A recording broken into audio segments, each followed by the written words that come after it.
What's up, everybody, and welcome to this spoiler review episode of Dune Prophecy here, episode 4 from on Geek Bites, brought to you by the Geek oh, Buddies! yes. Hey! I didn't rehearse We're back. that. I don't know if I just came up with that. I thought that was really good. Really well done. So we are back here to talk a little more Dune Prophecy. Michael Vogel has dipped out on this show, brother. He is not going to be doing the reviews. Maybe he'll come on for the finale, but for whatever reason, he ain't feeling the show as strongly as we are. And so we are going to be discussing it, reviewing it for this week. And so this is going to be a lot of fun. This one, Twice Born. A lot of stuff happened in this one, Shannon. But basically, this episode split into 2 parts, directed here by Richard J. Lewis. And this one is also written by Kevin Lau and Suzanne Rubel. And Suzanne Rubel is the executive story editor for this particular series. So a lot happened in this particular episode, Shannon, as we get into this story. What did you think overall here with what we got from Tula and Valya, both of them working in 2 separate places? Valya trying to reestablish House Harkonnen by setting up this attack at the council, and then Tula trying to set things up so that she can get Lila on board and get her back and use her in some way to reestablish the sisterhood. What did you think of this overall of this episode? Again, like the fact that our dear compatriot Mr. Vogel is like, nah, I'm not feeling it. I'm like, really? Because I think this is totally. Yeah. I think the series is totally intriguing. I mean, last week was not frustrating, but last week we went to the backstory of how Valya and Tula ended up where they are. Yes. So we went to the flashback, but this week we got that forward progression.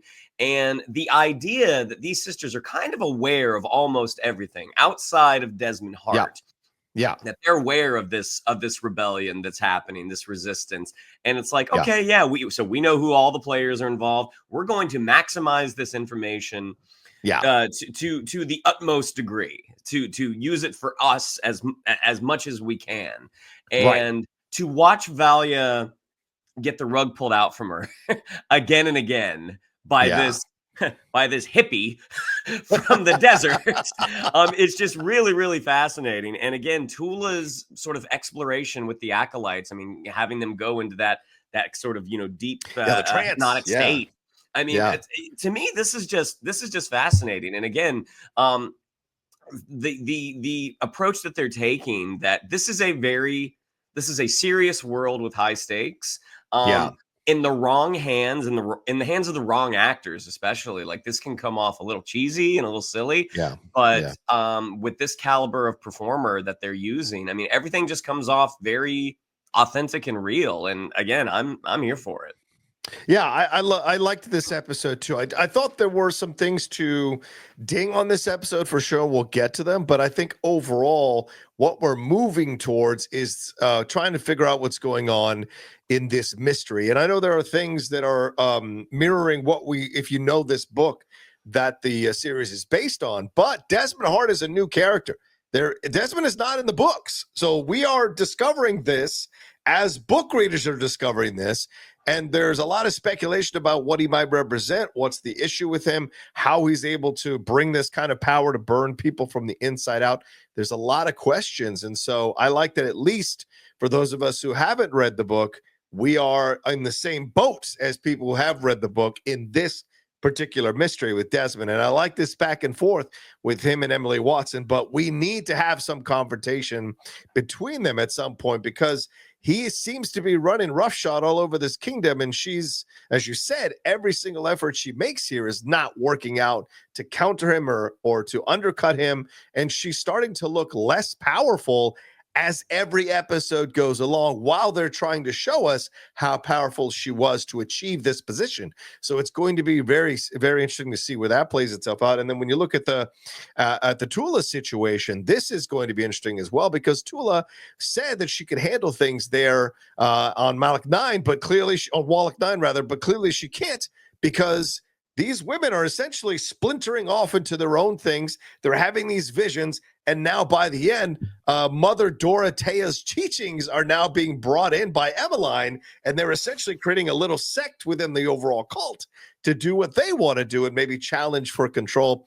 And where does Sister Jen lie in all of this? Because she didn't have the dream. So what is her role in all of this? Because she was really affected by what happened to Lila. And now that Lila is back by the end of the episode, how is that going to affect Jen, Emeline, and Tula? And Avila as well, Mother Avila, who was all freaked out about what's going on. So a lot of questions coming out of this particular episode, or a lot of conflicts, I guess, being presented for the future in this particular episode overall. So I'm looking forward to discussing it with you. So let's just break it down to what happens with Valya and then what happens with Tula. I think that's the easiest way to do our review, Shannon. So let's get into it. I'm going to do some broad brushstrokes and then let's talk about it all here. The Emperor's insecurity and Empress Natalia's manipulations. The great Jodie May here, because she's the one that leaked the rumor of the Richese boys' murder, drives the Emperor to commit to Desmond Hart even more by the end of this episode. Desmond is the one who is tasked with trying to find these people who are working with Atreides, who he doesn't know that Atreides is involved in this.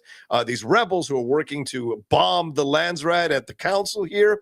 And Desmond is the one that goes after him, captures them, brings them there to the council, burns them and some of these overzealous officials who were backing up Valya's attempts here to bring House Harkonnen into the council through Harrow Harkonnen.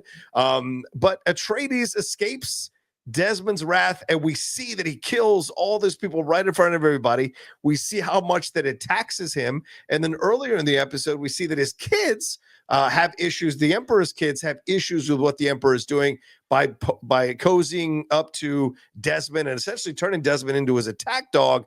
But after this is all over, he leaves some blood, which now Valya thinks she can have Tula analyze, but she is still stumped by this guy. She doesn't know how to counter this guy. And by the end of the episode, it's Valya who essentially lets Evgeny die right in front of her because he can't get his oxygen. Poor Mark Addy.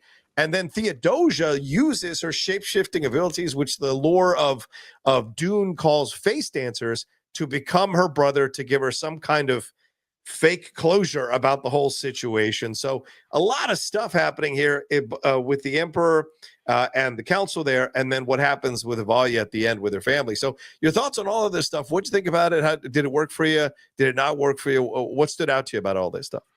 I mean, the kids confronting their dad, like, we hear again and again throughout at least the first 4 episodes that Carino is kind of a weak emperor. That, yes. It was his father, it was those of his bloodline that came before him. They were the ones that actually did everything. And he's he's sort of the standard bearer for right now. And when Desmond does call out all those nobles after he admits, like, yeah, I am the reason that Pruitt died. He's like, but I didn't murder him. He's like, this was an execution. That boy broke the law. He's really lifting up Carino. He's sort of becoming like a Rasputin-like character. Oh, that's a great comparison. Yeah. I mean, but instead of being with the Tsarina, he's with Carino. He's with the Tsar. He's with the Emperor. So just watching how his kids, especially Inez, she's the one that heard the rumor. She's the one that is willing to confront this guy face to face, not just Desmond, but also her father. And then by the end, like, she's the one who calls Desmond out on the floor. Constantine, he's just a good time. He's just a good time guy. Just let me do my thing, Dad. But the fact that he does show up, sort of like, we don't know, did he show up in solidarity with his sister, or did he show up to support his dad at the end? Like, it's a little unclear. I think he's kind of waiting to see how the dust settles to decide what side he's going to be on, because at the end of the day, he just wants to go out and have a good time. He doesn't want to get involved in politics. More than likely, it seemed like he I don't know if it was he was going to become the emperor, or if Pruitt was going to become the emperor. I don't know if Inez like the elder. I'm not sure how the line of succession works. But ultimately, like, Inez is the strong child. So the fact that she is taking that step against her father by going after Desmond, again, super fascinating to watch. Watching Valya come back to Evgeny, Mark Addy's character. Yeah, Mark Addy's character. Yeah. I love Mark Addy. I mean, Mark Yeah. Addy's just one of those guys that you love to see pop up on screen. And watching him, this is such a contrast to like when he played Robert Baratheon. And granted, he was only in like a section of that first season. But Evgeny is a guy again who's on his heels the whole time. And as you know, his sort of disgraced niece comes back, and as she's trying to implore to Harrow, like, hey, you know, the sisterhood acknowledges the oversight of not having a true sire with House Harkonnen. Yeah. I'm here to make that right. And Harrow sees like, oh, here is our opportunity. And Mark Addy, like, you idiots. She wants something. Don't trust her. Don't trust her. And then the whole idea that she's trying to get Harrow to, you know, basically call the Emperor out. I mean, it's just fascinating. Like, poor Harrow, again, he just wants to sell his whale. He just wants to get a better price for his whale fur. Yeah, that's it. He doesn't want to be, and he knows he doesn't belong in the company of the representatives of the great houses. That was a great moment where Valya asks Theodosia, it's like, how does he actually feel? And it's like, he thinks they laugh at him. Nope. He thinks they pity him. And it's like, oh my gosh, this is, again, such wonderful work to watch. Like having someone call out your innermost thoughts and knowing that there's no use in debating them. Like, this is what this role does. Just wonderful work across the board. But by the end, when Valya does see that Desmond Hart, the toll that killing all those guys in public took on him, the fact that she gets that little bit of blood, and in like the way that she phrases it is like, now we've got his blood, we can find out who he is, where he came from, all this stuff. But also, I think what it also speaks to is this guy bleeds. This guy can be killed. Right.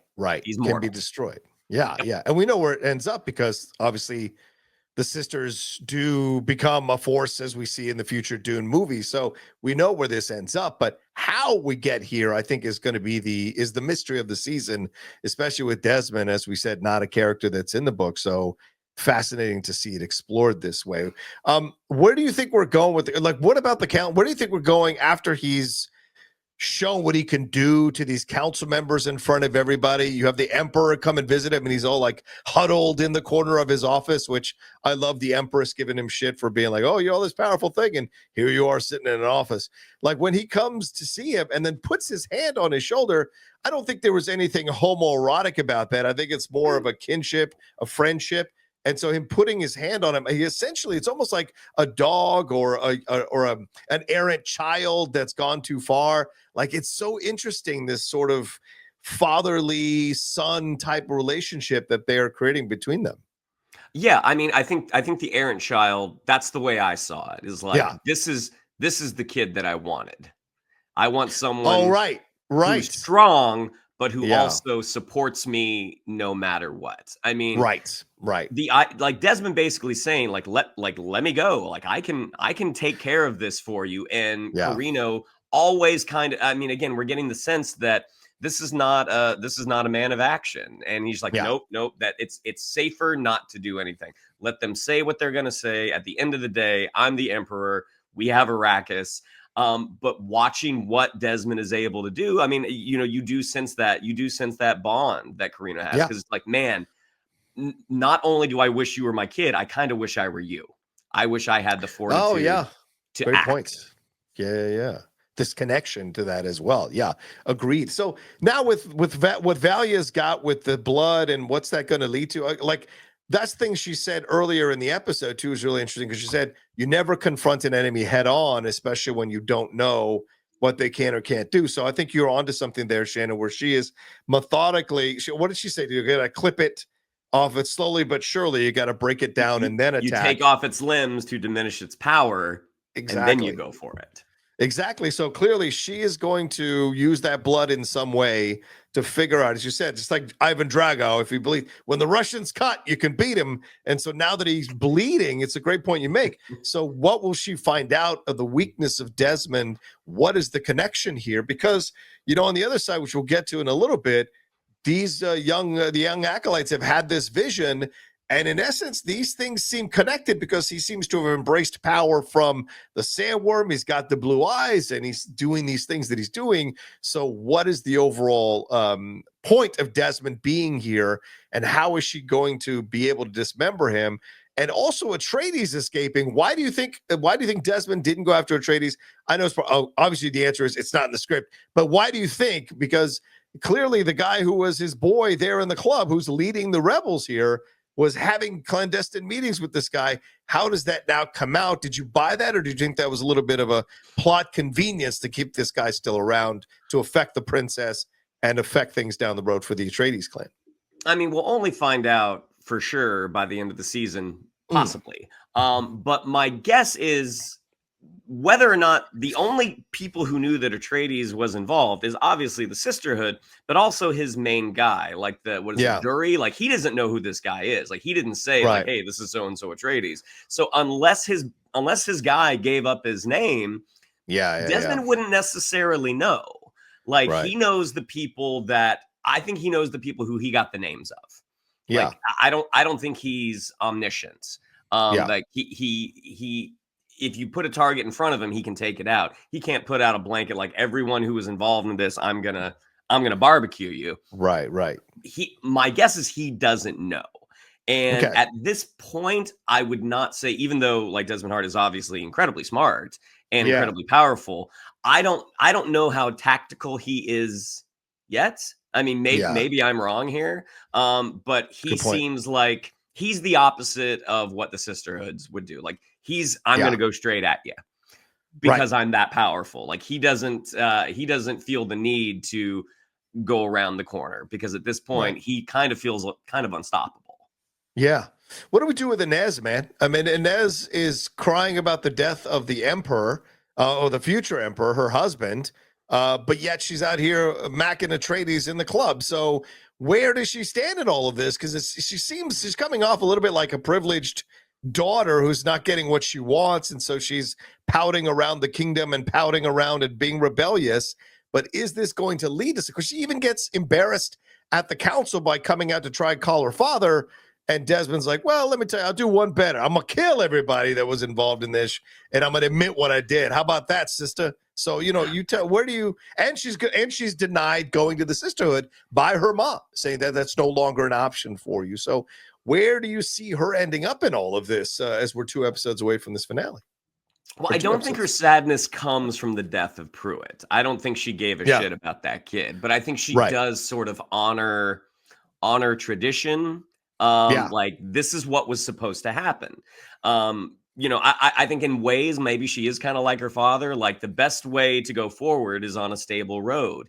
You kill this kid, suddenly things are very unstable. Her future is suddenly in doubt because if the great houses do rebel against Carino, I mean, if it's anything like monarchies we've seen in the past, they don't just stop with the figurehead. Like, they kill the whole family.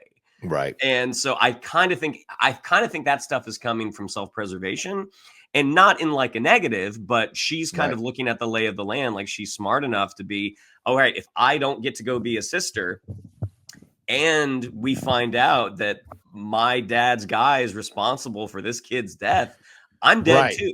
Like, like I think it's all coming from self-preservation. That's fair. By the way, a little bit of background on the face dancers. They are shapeshifters from Frank Herbert's Dune novels. That's what Theodosia's character is.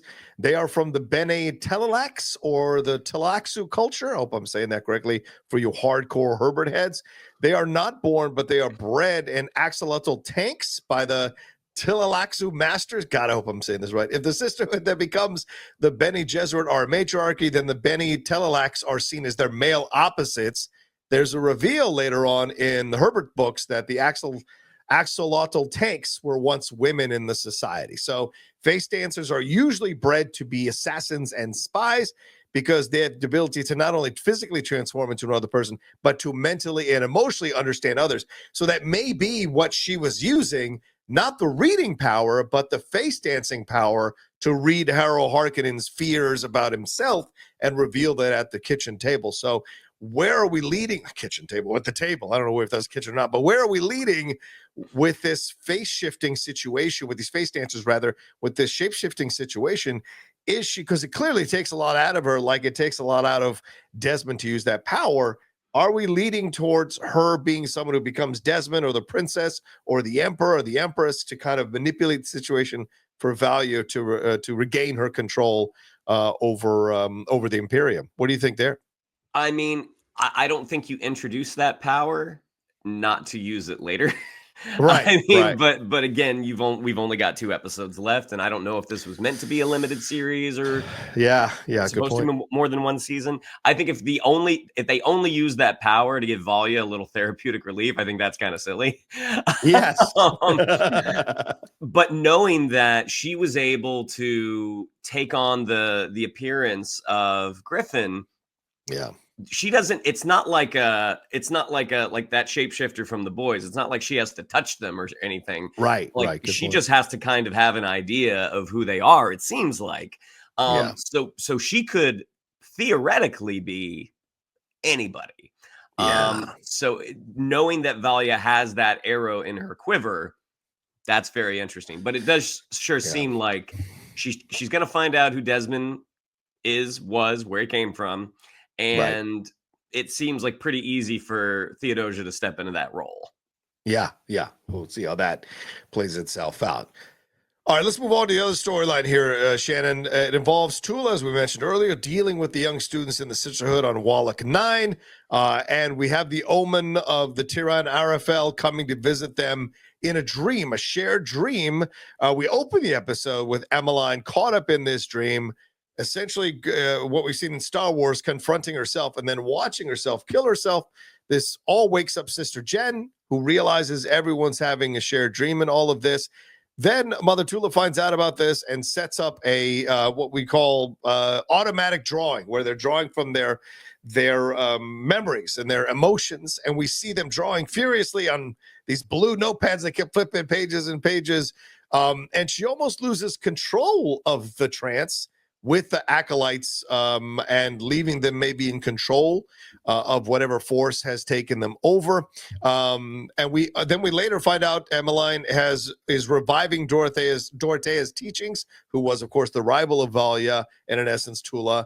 And we find out that Dorothea's death was ruled a suicide, even though it was Valya using the voice to make her kill herself.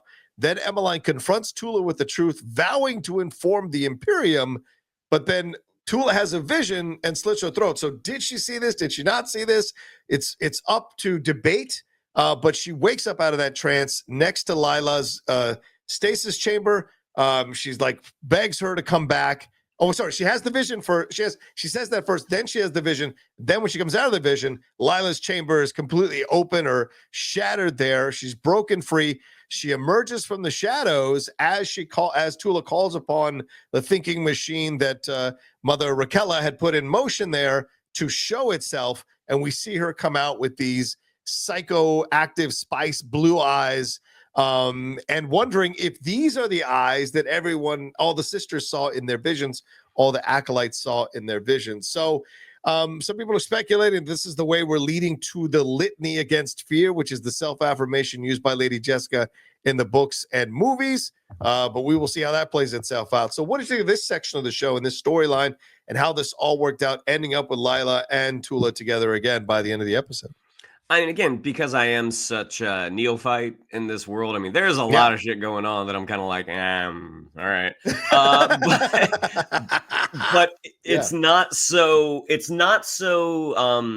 confusing or distant that I can't glean what's happening. And I think that is, for me at least, that was one of my a challenge for me with especially Dune Part 1. It just seemed very, very distant. It was a difficult world to get into. This one, they're a little more, the filmmakers are a little more open. Yeah. So watching this dream that Emeline has, again, these things are just shot really, really well. I mean, again, this all comes from the showrunner, from your creative team, like just the way everything just feels real, like where they are. They're sort of, monastery, I guess, on Wallach 9. I mean, everything just has a real sense. So when she is in the midst of this dream, and it's herself who turns around and she's all jacked up. I mean, that's very, it's just very effective for an audience member. I could see going forward, like, again, I'll be curious to see, was this meant to get a second season? I do feel like the Acolytes, we could probably spend a little more time with them because they're all on their own pretty interesting characters. I mean, Jen is one that we've not really gone back to that much, but you find out, like, we find out a little bit about her, especially with Lila in like that first or second episode. But the way everything is handled is the way everything is shot, the way the story is told is very effective, even if I'm not quite sure what's going on, 100%. The blue eyes, as they're all having that vision of, like, the worm coming in, and inside you see those two blue eyes. I mean, this whole idea of the reckoning, again, like, these are terms that I'm kind of like, I can ascertain what's happening, even though I'm not totally on the line with it. But nothing is frustrating. Like, I don't feel like I'm being left out in the cold narratively. Like, everything is enjoyable. And watching that older sister kind of confront Tula in the middle of that drawing session where they've all got the charcoal and they're all drawing the same thing. Right. Mother Avila. Yeah. Swaying back and forth. I'm like, this is really, really well done. Again, even if I don't know what perfectly is going on, I imagine most, especially if you've read the book, you understand what's happening. Yeah. Sister Avila, I mean to say. I don't want to get the mothers confused with the sisters. Yeah, exactly. And I like this because what it shows you is that on both sides of the equation here, even though we know the sisters are going to eventually retain control in the Imperium, it's clear that right now, both sides, both of these sisters, the Queen Mother and the acting Queen Mother, are in trouble here, right? Because she's dealing with Valya is dealing with Desmond, and then Tula on the other side is dealing with all this information that's happening that she can barely control it, and she can barely keep it under wraps. But clearly, these young acolytes are going into business for themselves to a degree and are pushing up against Tula much more easily than maybe they could push up against Valya, probably because Valya would use the voice and have them kill themselves. So they sense an opportunity that there's more empathy from Tula's side of things than Valya's side of things. So it's no coincidence that you're seeing this rebellion, this like mini rebellion appearing. Jen last episode calling out Tula and Avila and the other sisters for what happened to Lila, and now we see Emeline in this episode having the dreams, having the vision, but also confronting Tula, saying if it's true or not, if there's a vision of Tula's or not, that she is going to reveal all the stuff Tula did to the Atreides clan, everything that we saw in the flashback episode, and everything that she's been doing currently to the Imperium, to essentially kill her power in the Order and possibly kill the Order itself overall. So this is an interesting situation where she's a little bit weak overall as control of these ladies. And so the other women to fill the power of that void are embracing power, taking power to a certain degree. And I wonder what that's going to lead to, because as you said, we haven't had a lot with Sister Jen, but it's clear that Sister Jen is one of these rebellious types towards the sisterhood. But the fact that she didn't have the shared dream, what does that mean for her role in this whole battle with the sisterhood? Will she align with the sisterhood? Will she go with Lila when Lila comes back? Or will Lila be much more with the sisterhood now that she's experienced what she's experienced?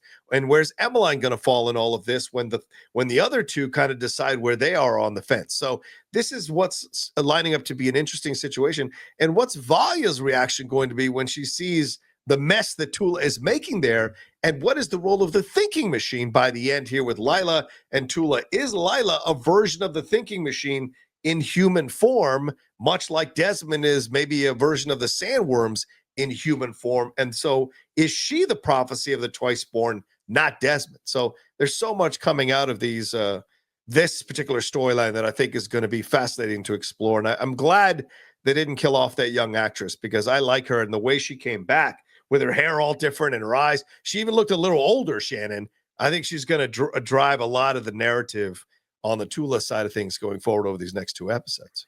Yeah, I really like that actress who plays Lila. And during the second episode, when she dies, or we thought she died. I thought she died, yeah.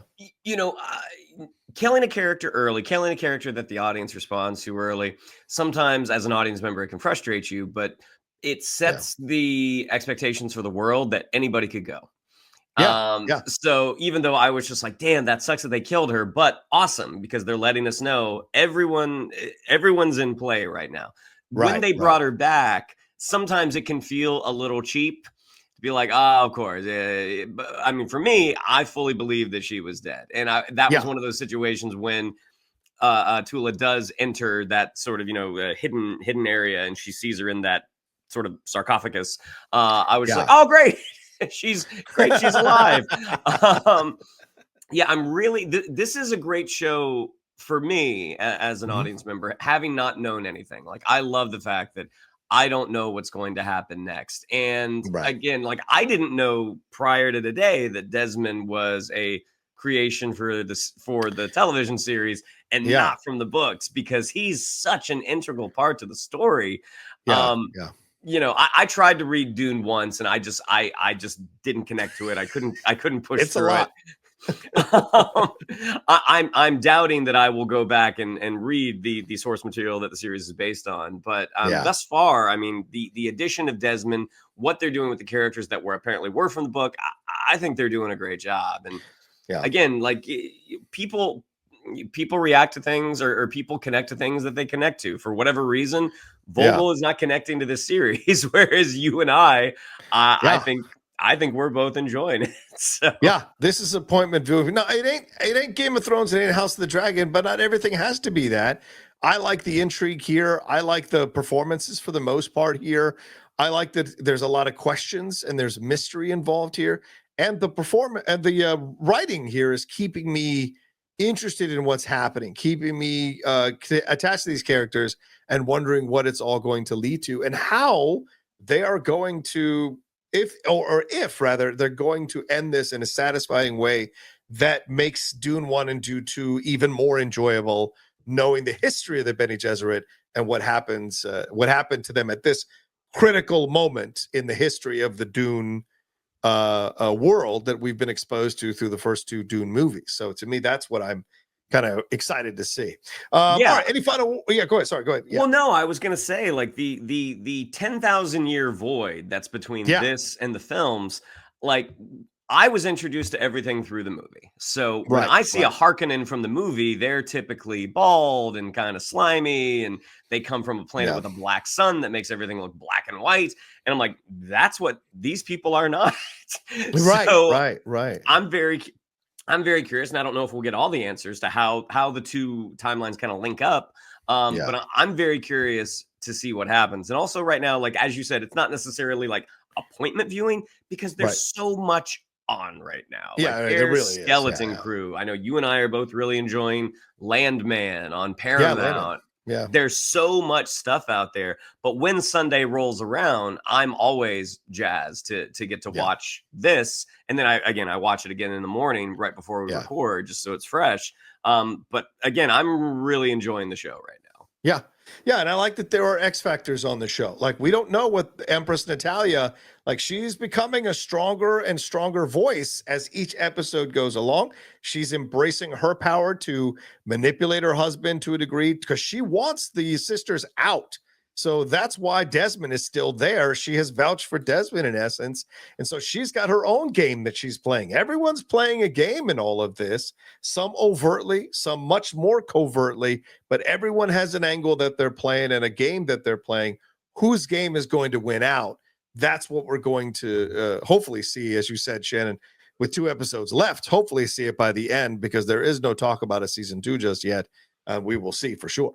All right, well, there you go. That's our review of episode 4, Twice Born, here of Dune Prophecy. Thanks so much for joining us for this spoiler review. We appreciate it madly. Shannon, what do we have to tell them? Yeah, if you'd like to follow us on social media, on Twitter, it's at geek_buddies, on Instagram at the_geek_buddies. If you'd like to follow me on social media, on Twitter, it's at Shannon_McClung, on Instagram, it's Shannon the Geek Buddy. If you'd like to follow Mr. Vogel and tell him, hey, what's your problem? Why don't you watch the show with your friends? It's at MKToon. If you'd like to follow Mr. Rocha and say, hey, glad you guys are doing this, it's at The Rocha Says. There you go. And please always remember to leave your comments down below. What are your thoughts on all this? What are your speculations? What are your theories about where we're going? Especially those of you who haven't read the books. Those are the people we really want to hear from, because clearly those of you who've read the book, You probably know where this is all ending up, but we want to hear. And what are your thoughts on Desmond? What do you think Desmond is? Where do you think Desmond's going to land?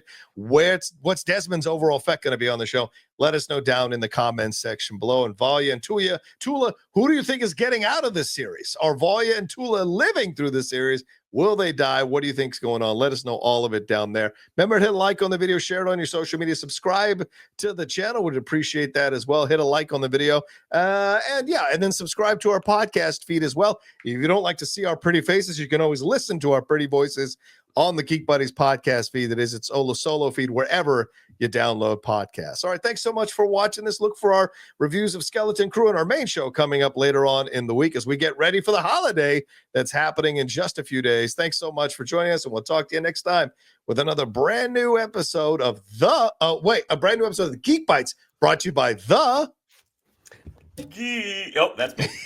Geek Buddies. Hey! Yeah.